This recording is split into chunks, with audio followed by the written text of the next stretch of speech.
Hello everyone, इस video में हम डिस्कस करेंगे डायबिटिक फूड अल्सर के बारे में। डायबिटिक फूड अल्सर जो है वो यूनिवर्सिटी एग्जाम्स में 5 या 10 मार्क्स में पूछते हैं।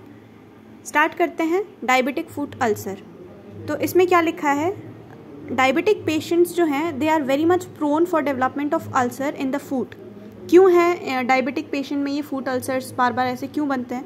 तो due to following reason, 3 reason बताए गए हैं यहाँ पे, ठीक है। तो क्या क्या रीज़न है क्यों डायबिटिक पेशेंट में अल्सर्स बन रहे हैं? न्यूरोपैथी की वजह से, दूसरा है इनको ना रेजिस्टेंस टू इन्फेक्शन, इनकी इम्यून सिस्टम थोड़ी वीक हो जाती है।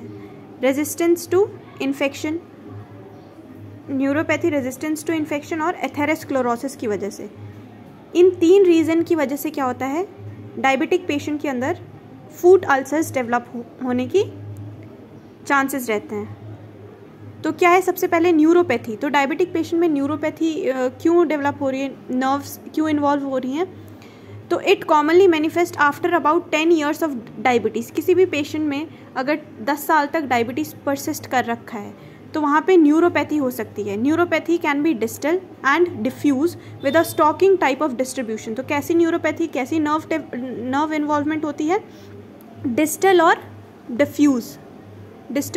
डिफ्यूज स्टॉकिंग टाइप में नर्व इन्वॉल्व होती है, स्टॉकिंग टाइप ऑफ डिस्ट्रीब्यूशन होता है। क्यों, ठीक है। अब क्यों हो रहा है नर्व का डैमेज? डायबिटिक पेशेंट में नर्व का डैमेज क्यों हो रहा है?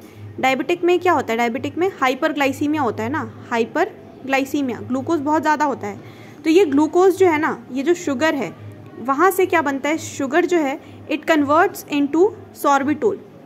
और ये जो सॉर्बिटोल है, हमारे बॉडी के अंदर जो शुगर है, एक्सेसिव जो शुगर होता है, वो जो है वो इट कन्वर्ट्स इनटू सॉर्बिटोल में कन्वर्ट हो जाता है। And this sorbitol is responsible for causing demyelination of large fibres. तो ये जो नर्व फाइबर्स हैं, इनका जो माइलिन शीट से ये कवर होती है नर्व फाइबर हमारी, तो इन नर्व फाइबर्स का डीमाइलिनेशन करता है, ये डीमाइलिनेशन कर देता है सॉर्बिटोल। तो इस वजह से क्या न्यूरोपैथी देखने को मिलती है डायबिटिक पेशेंट में। बस इसमें इतना ही लिखना है। क्या लिखा है डायबिटिक पेशेंट में? They are very much prone for development of ulcer in the foot because number 1 neuropathy की वजह से। Neuropathy it commonly manifest after about 10 years of diabetes. And neuropathy कैसा होता है, it can be distal and diffuse with the stocking type of distribution. यहाँ पे nerve damage is due to formation of sorbitol from the sugar. And sorbitol क्या करता है, sorbitol causes demyelination of nerve fibres. आगे क्या लिखा है, ये हमारा फर्स्ट रीज़न हो गया न्यूरोपैथी, ठीक है। न्यूरोपैथी की वजह से डायबिटिक पेशेंट में अल्सर्स बन सकते हैं, फूड के अंदर अल्सर्स देखने को मिल सकता है।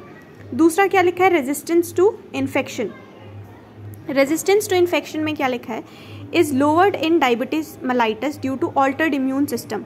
तो कोई भी इन्फेक्शन को वो रेजिस्ट नहीं कर पाते वो पेशेंट। क्यों नहीं रेजिस्ट कर पाते? क्योंकि इनकी इम्यून सिस्टम जो है वो हैम्पर हो रखी होती है, लो हो रखी होती है immune system. Uncontrolled diabetic patient are more susceptible for infection even though leukocytosis occur, the phagocytic activity is reduced. Leukocytosis तो होती है, WBC तो बढ़ता है, पर WBC का जो फैगोसाइटिक एक्शन है वो कम रहता है, ठीक है। तो यहाँ पे क्योंकि इनकी इम्यूनिटी भी कम रहती है, इस वजह से भी इनको डायबिटिक फूड अल्सर्स देखने को मिल सकता है, ठीक है। तो किस तरीके के इन्फेक्शंस हो सकते हैं? पॉलीमाइक्रोबियल इन्फेक्शंस और फंगल इन्फेक्शंस देखने को मिलते हैं, बहुत सारे माइक्रोबियल इन्फेक्शन और फंगल इन्फेक्शंस।